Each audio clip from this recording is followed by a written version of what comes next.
We are still watching how tariff policy is playing out when it comes to equities and markets. It's something our next guest spends a lot of time thinking about and strategizing about for clients. We're joined now by Carey Hall, Senior U.S. Equity Strategist and Head of U.S. Midcap Strategy at Bank of America Securities. Jill, it is good to see you. So maybe dig right in, Jill, into your specialty and walk us through why you think midcaps still preferable to small caps here.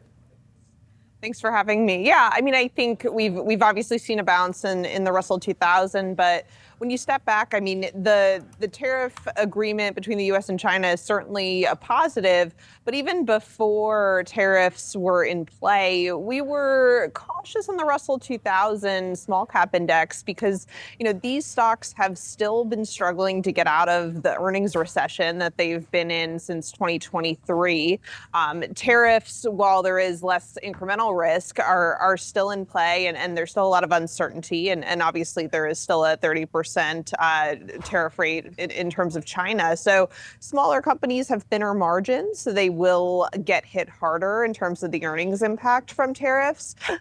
So when you're within that mid-cap size segment, mid-caps are, less impacted by tariff risk. We've also seen, cleaner balance sheets in the mid-cap size segment. If we're in an environment where the Fed stays on hold, which is what our economists are expecting for this year, smaller stocks have a lot more refinancing risk. So we've also seen trends this earnings season where, corporate sentiment on earnings calls has still been much more negative for smaller stocks. So we do think mid-caps offer a better risk reward, but I think we're in an environment where selectivity is key. Just buying or selling the Russell 2000 isn't maybe the best way to invest. We think there's still a lot of opportunities within small and mid caps, on a selective basis, given where valuations are. But focusing on the stocks that, maybe have stronger margins given tariff risk, maybe that have stronger estimate revisions in an environment where estimates have been coming down. These are the areas we focus on. And Jill, it's interesting as we get these changing tariff rates, you guys have to redo your numbers on the effect that it's going to have on earnings per share. So where do you stand now? And compare and contrast what it's going to mean for S&P 500 earnings per share versus the smaller caps. Yeah, so if we look at the latest agreement and the 30% on China and the 10% in terms of the reverse, then we think for the S&P 500 this should be about a 5 to 6% hit to operating earnings. So much less than prior to the agreement.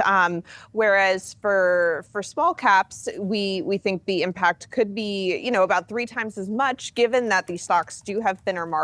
So it is harder for them in terms of the tariff impact. And a lot of small caps are, less nimble than some larger companies to be able to as easily, shift supply chains and sourcing. Jill, we talk about tariffs, but tax policy, of course, front and center as well. How could that affect and influence and impact, Jill, the sectors you know so well?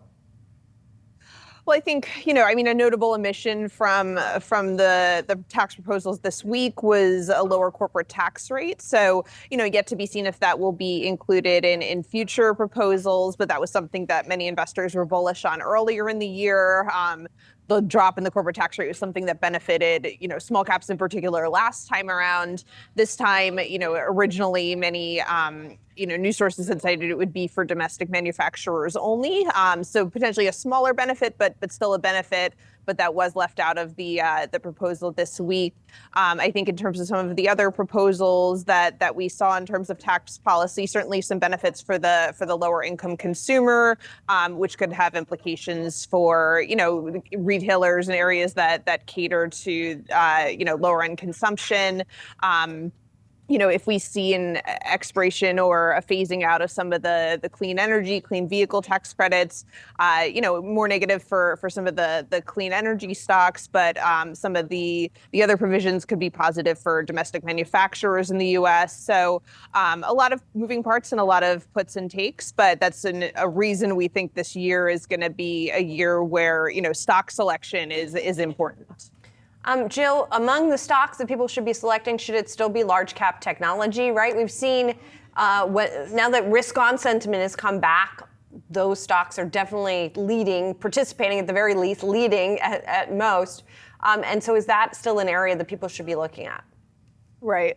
We actually like, large cap value, some of the cyclical areas, some of the dividend yielding areas. So, we've been overweight utilities, for example, which has sort of been this, steady return sector where, the long-term return on the S&P utilities sector, when you look at total return, has been pretty close to that of the NASDAQ, over time. And we've been underweight tech. Certainly there have been some shifts and positioning in certain sectors when we look at healthcare versus tech, for instance. Healthcare has grown rather extended in fund managers' positioning relative to tech. But more broadly, we're in an environment where a lot of the Magnificent Seven stocks, some of the tech stocks have been spending very heavily on CapEx, and the ones that aren't maybe necessarily able to monetize their investments right away may not be as rewarded. We've found in our quantitative work that heavy CapEx spenders do tend to underperform over time. So typically you want to own the CapEx beneficiaries rather than the stocks that are spending on CapEx. So certainly some opportunities within tech. There have been stocks that have been able to become more value and dividend stocks a long time ago. Many never thought that some of these big tech stocks would pay dividends, and now they are, which make them more attractive to income investors. But if we're in an environment of continued trade tensions, peak globalization, there'll certainly be some longer secular headwinds for tech.